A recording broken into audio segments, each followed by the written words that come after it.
热油滋滋响，兔丁焦脆香，加入酸椒炒，炝出麻辣鲜。朋友们，今天我们做酸椒兔丁。兔肉怎么做好吃？怎么才能去除它的腥味呢？关键在于3点：泡、扁、盖。准备400克的兔丁，每一个大约大拇指甲的大小。先把它们仔细的清洗干净，清洗掉表面的杂质和血污。兔丁内部的血水就需要长时间的浸泡。接着我们把清洗干净的兔丁放入个大盘里面，然后加入多点的清水，完全没过它们。为了加速兔丁吐出血水，我们可以朝碗中加入少量的盐，浓度不要超过9/1000，用筷子搅拌几下，把盐化开，从而形成淡盐水，能够加速血水的逼出。朋友们看一下，这就是浸泡了半个小时之后的样子，水的颜色都被染红了。倒掉血水，重新加入清水，再次浸泡一遍。我们还是加入少量的盐，搅拌均匀化开，再浸泡半个小时。这个时间我们准备一些配菜配料，我们清洗一些青色的尖椒和红色的小米辣，把它们清洗干净后放在案板上。接着把小米辣先用刀切到根部后改刀切成圈，全部切好后先放入个盘中备用，大约30克。接着我们把青色的线椒也同样处理，切到根部后改刀切成圈。这里的线椒我用的是2荆条，它们香味十足，辣味一般。全部切好后大约80克。为了压住兔子的腥味，姜蒜必不可少。准备泡姜40克，把它们改刀切成小颗粒。泡姜有特别好的去腥增香的效果。接着准备1大块去皮的生姜，把它切成厚片，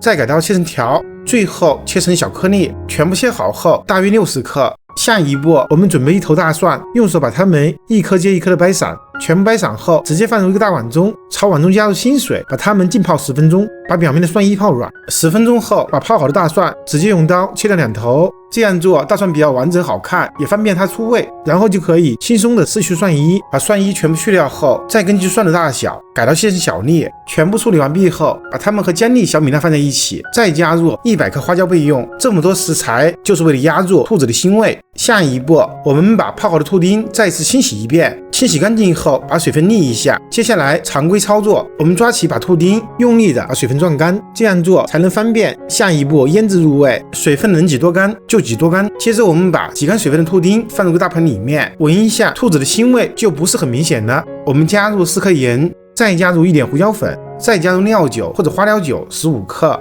然后用手不停的抓，把它们抓匀，让兔丁可以把它们全部吸收进去，一直抓到兔丁起效发黏。再加入1勺玉米淀粉，还是用手不停的抓，把淀粉充分抓匀，让兔丁包裹上一层淀粉外衣。最后加入少量的植物油，再一次抓匀，把兔丁封一下，形成一层油膜，防止兔丁彼此粘连。然后放一旁腌制个半个小时。下一步朝锅中加入适量的植物油，最好用菜籽油，油的量还要比平时炒菜多一点，油温5成左右。我们先加入全部的兔丁，把它们均匀的铺开，整理平整。全部下锅后先不要动，静置个10来秒，等兔丁底部定型。全部定型后，调成最大火，不停的翻炒。这个时间有一点长，我们要把所有的兔丁边干边香，把它们彻底的煸熟。更重要的是，用油煸炒出兔子的腥味，同时产生更多风味物质。每100克兔肉脂肪的含量在2.2克左右，每100克猪瘦肉脂肪含量有20克，所以兔子肉一定要重油重口味，而且要干煸到外焦里嫩，差不多这样就可以了。表面焦黄，体积变小1/3。接着加入1勺红油豆瓣酱，